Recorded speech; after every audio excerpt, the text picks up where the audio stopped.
Once upon a time, in the quiet village of Amafe, nestled between rolling hills and a clear, flowing river, families lived closely together. Neighbors were trusted like family, and children moved freely from one compound to another. It was in this seemingly safe environment that 13-year-old Adaobi found herself navigating a situation that would change her life forever. Her parents, Mr. and Mrs. Okafor, had always been hardworking farmers. One morning, as they prepared to leave for the weekly market, they asked their neighbor, Uncle Emma, to look after Adaobi. Uncle Emma, a middle-aged bachelor, was known for his generosity and humor. The arrangement seemed harmless until it wasn't. Adaobi smiled as her parents left, her heart filled with the usual excitement of having some time to herself. Uncle Emma came over shortly after, bringing a bag of oranges. At first, everything seemed normal.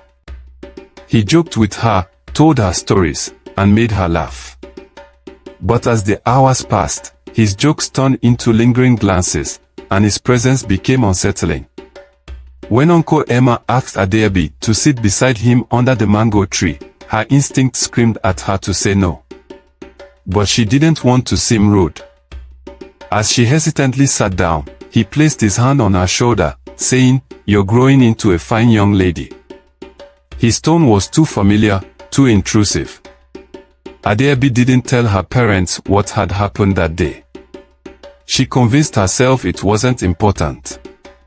But Uncle Emma began visiting more often. His compliments grew bolder, and his behavior more unsettling.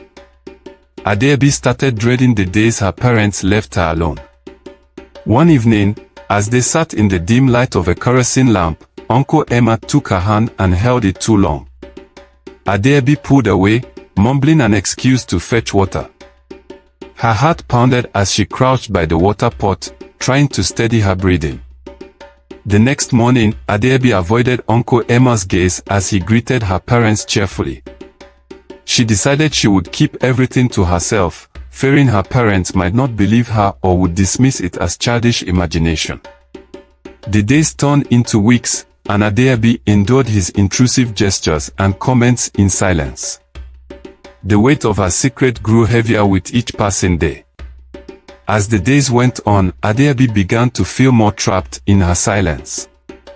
Uncle Emma's visits became more frequent, and each time, she tried to convince herself that maybe she was imagining things.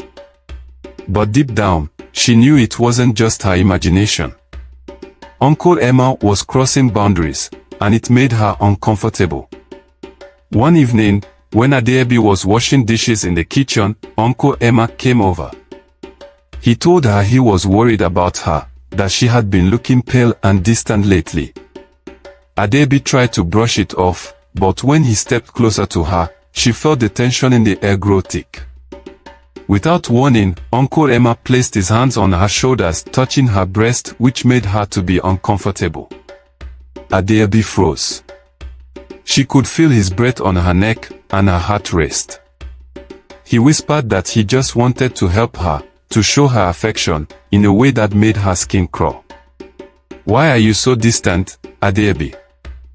Don't you know I care for you like family?" Uncle Emma's voice was soft, almost soothing, but it made Adaobi feel sick.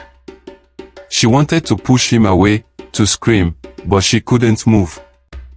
His hands were too firm, his grip too strong. Adaobi felt a wave of nausea rise in her throat. She had never felt more trapped. She wanted to run, but the fear of what might happen if she did kept her rooted to the spot. Uncle Emma's whispers became more insistent. "You don't have to be afraid. I take care of you, Adaobi. You're growing up so fast, and you deserve to feel loved." Her mind screamed for her to break free, but she couldn't find the strength. The moment felt endless, and when he finally stepped back, she didn't know whether to collapse in relief or to break down in tears.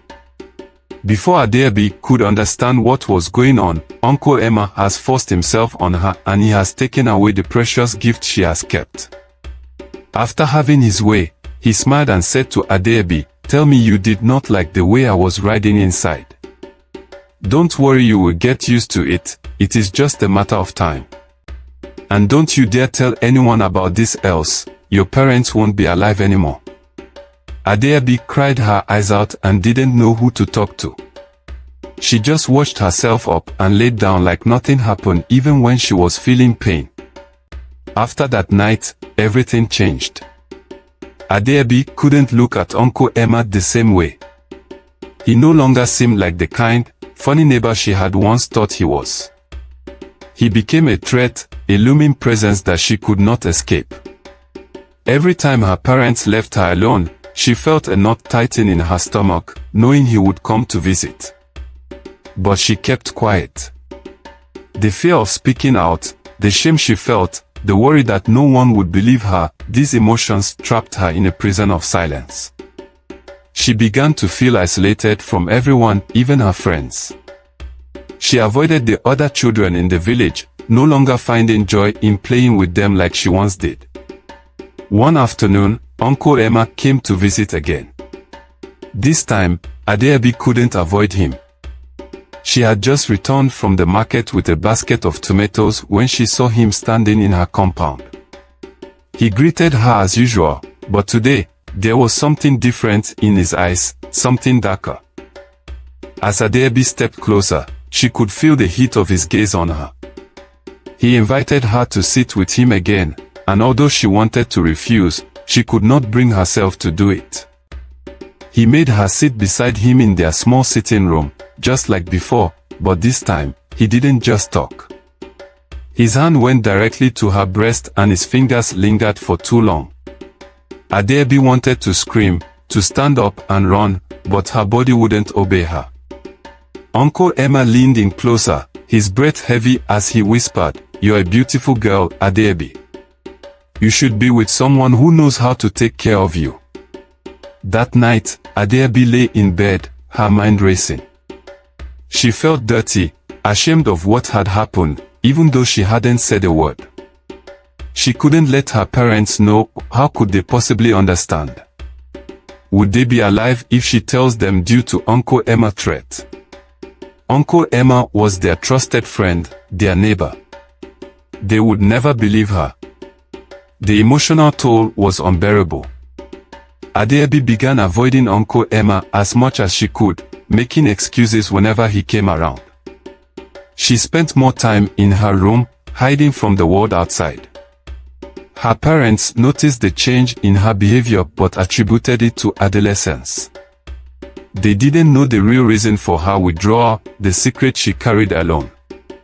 The weeks dragged on, and Adaobi's quiet despair grew. She no longer laughed or played with the other children in the village.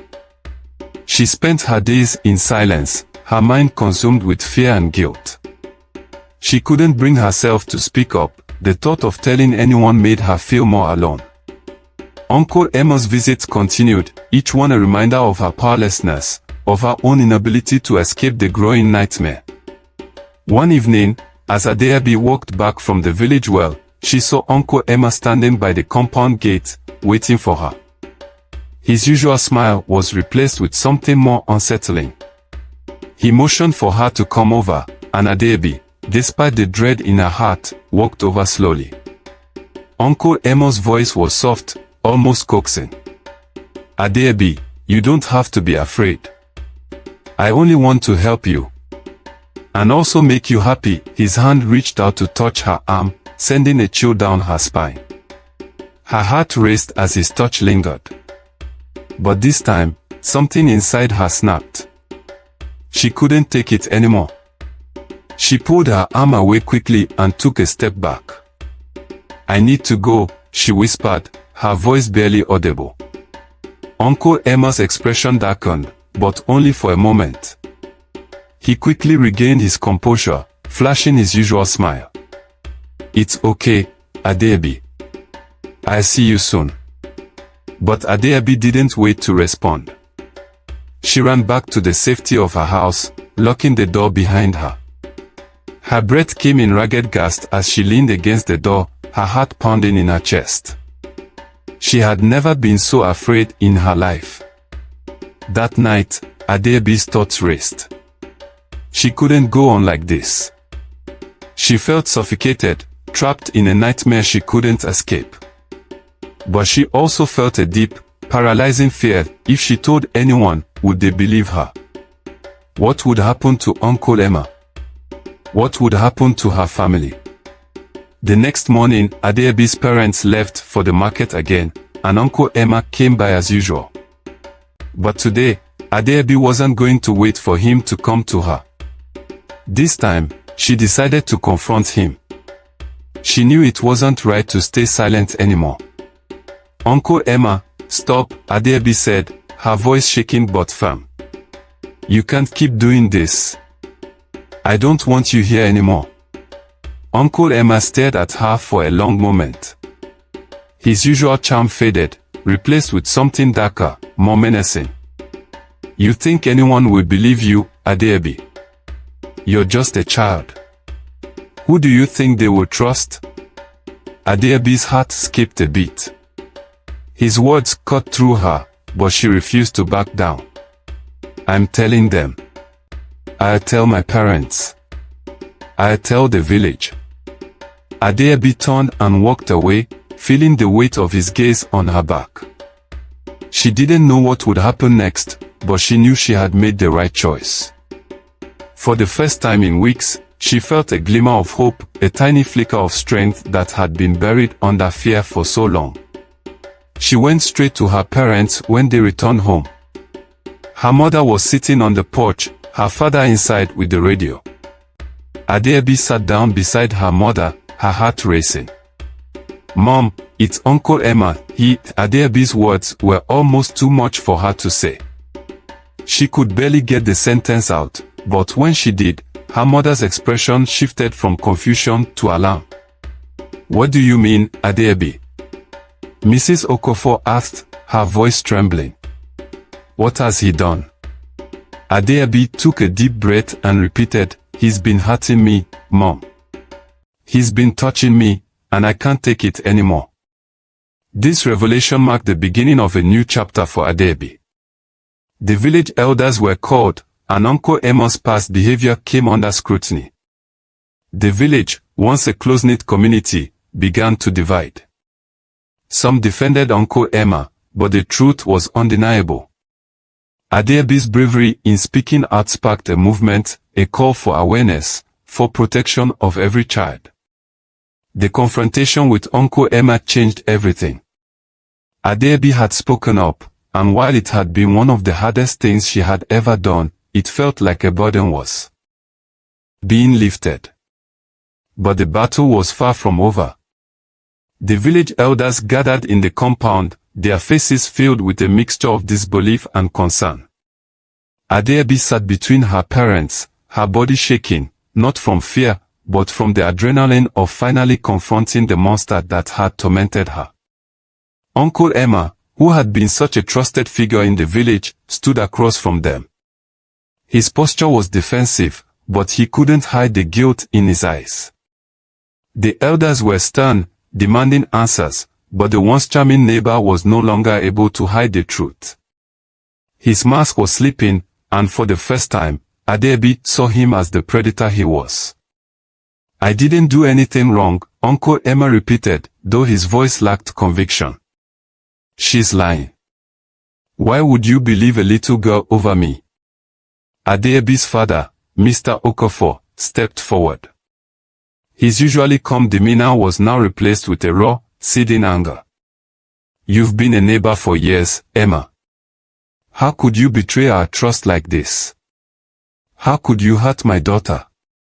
The elders murmured amongst themselves, some expressing disbelief, while others nodded, already starting to understand the gravity of the situation. Adaobi's mother, Mrs. Okafor, held her daughter close, her eyes filled with a combination of sadness and fury. You're not welcome here anymore, Emma, one of the elders finally spoke up. The village cannot condone this. We must protect our children, and you will no longer be a part of this community. Uncle Emma was cast out of the village that same evening. His belongings were packed, and the elders, together with Adaobi's parents, escorted him to the outskirts of the village. As they walked, Uncle Emma muttered angrily under his breath, but his words were lost in the wind. For Adaobi, the sight of him walking away was bittersweet. She had won this battle, but she knew there was still so much more to confront. Her innocence had been taken, and no amount of justice would ever fully heal the pain. Still, she was no longer alone in her suffering. Her parents were there for her, the village was standing behind her, and together, they would work to rebuild what had been broken. In the days that followed, the village went through a period of reflection. The elders called for a village meeting to discuss the issue of child protection and how they could prevent something like this from happening again. They emphasized the importance of trust within the community but also the need for vigilance when it came to the safety of the children. Adaobi's parents kept a close watch over her, and her mother made sure that no other man in the village could ever get too close to her again. The village, in turn, rallied around Adaobi and her family. People offered support, counseling, and encouragement, and while the healing process was slow, Adaobi felt the weight of the world slowly lifting from her shoulders. Yet, Adaobi knew that even though she was no longer facing Uncle Emma, her healing had only just begun. She had learned the painful lesson that sometimes, even the people we trust the most are capable of causing harm. The silence she had once kept was now broken, but it had come at a great cost.